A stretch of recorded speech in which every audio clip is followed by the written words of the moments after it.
Just the other day I was speaking to my friend, and he was like, I'm feeling deprived. And I thought he was going to say sexually because he's a boy.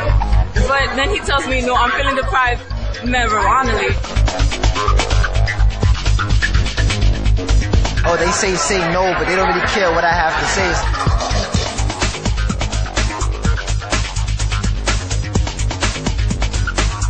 It's always a very controversial topic to talk about. To educate us on drug abuse is a pretty good thing to do because a lot of people around nowadays are not aware of all of this.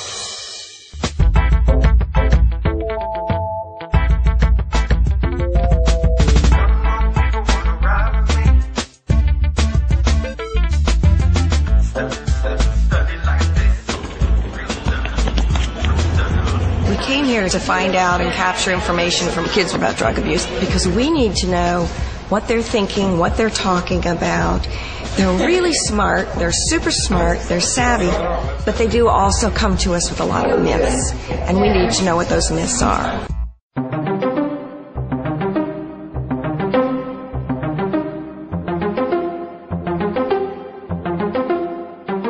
Ladies and gentlemen, help me welcome the Director of the National Institute on Drug Abuse, Nora.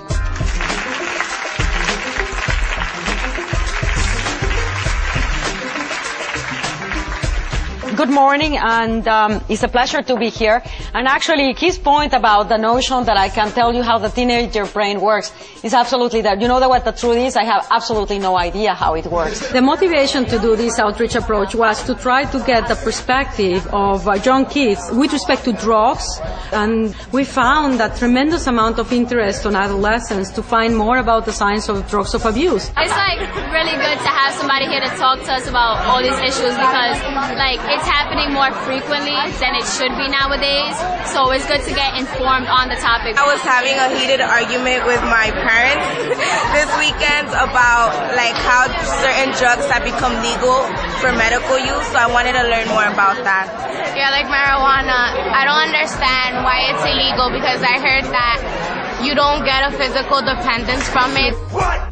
So what I want to do here is for you to be as bold as you can be daring, don't be afraid at all. Even if you think this question is stupid, I don't care. Ask the question. What are the factors of your environment opposed to your genetics when being addicted to drugs? Stress. Like certain mental diseases, does taking drugs affect the physical shape of your brain? Yes. So are there any drugs that don't have huge side effects?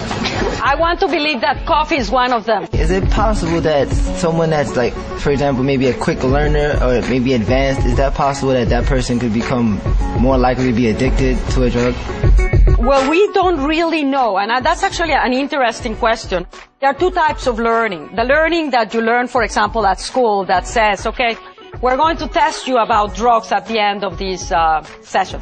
But there's another element about learning, which is as important, which is the learning, the memory, the remembering of emotions. Well, I felt that I learned a lot from it, the scientific background to drugs and the connection. I asked one of the first questions and she kept coming back to me, and it made me understand why it happened. She restored my conditioning, and so I learned a lot. I said, okay, that makes a lot of sense. So I thought it was a good learning experience.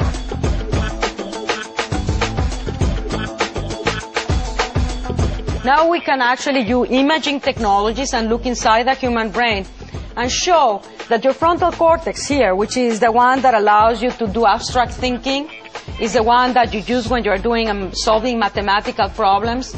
This is the thinking part of the brain, has a direct connection. It is anatomically connected with the limbic area of the brain, the area of the emotions, the amygdala. That connection is not fully formed until you're in your early 20s. Now, what's the consequences as an adolescent? The consequence, which is in a way very, very positive, is it allows you to engage and be much more daring than where you would be if you were to be an adult. And why is this important during adolescence? Because this is a period that you learn the fastest. What's the negative side of it? The negative side of it is that it may lead you to engage on risky behaviors that can have very adverse consequences, such as experimenting with drugs, such as risky sexual behaviors. I thought it was really exciting that Nora came into our school. I also thought it was cool that she wasn't American, that she was from Mexico. I was born in Mexico. I did medical school in Mexico. She really connected with us. She was good talking with teenagers. She's a good speaker and she's good to listen to. She's entertaining. I was wondering how serious of an issue internet addiction was becoming, and how do psychologists deal with internet addiction. Internet addiction. Let me ask the question here. Who's addicted to internet, guys? Be honest. Who's addicted to internet? What do we know about it?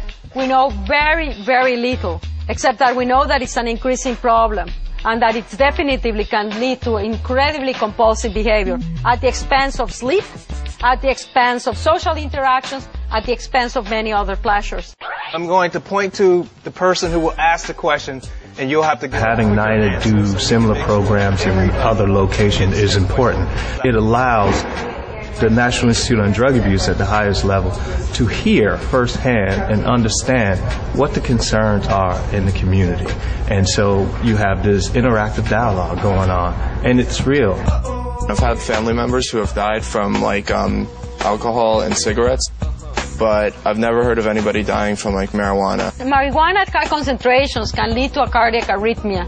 When I first saw her, I was very surprised to see that it was the director of NIDA.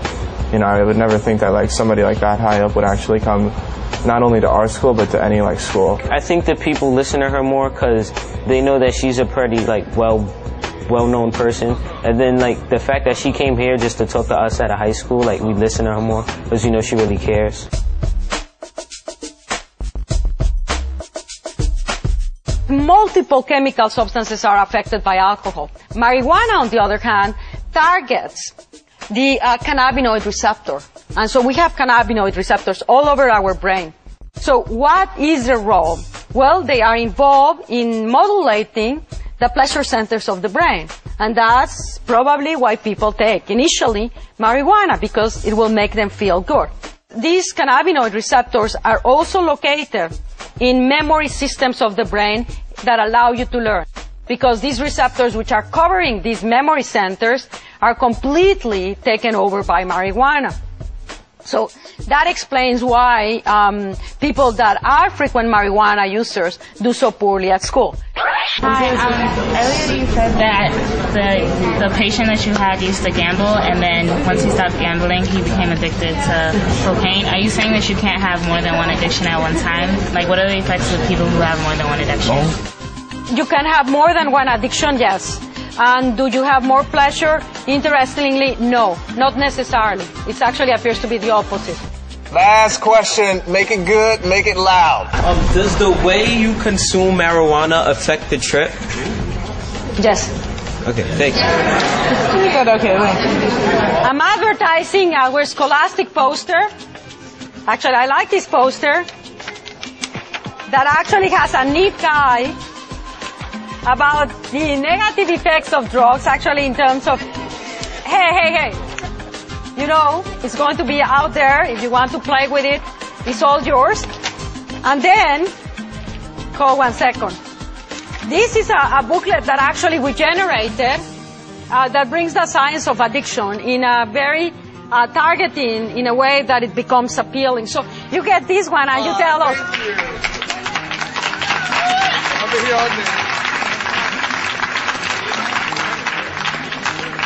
I think most people got a lot of information they didn't know about drugs from this event.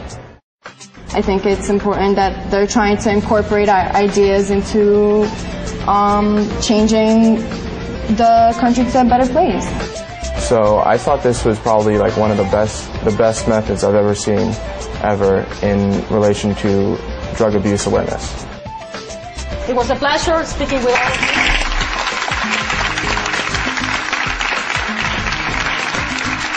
Where you get everybody engaged, I think is one of the most rewarding effects. And of course, singers and pop stars get it all the time, but to get it in science, that's very unusual, and I can tell you it feels great.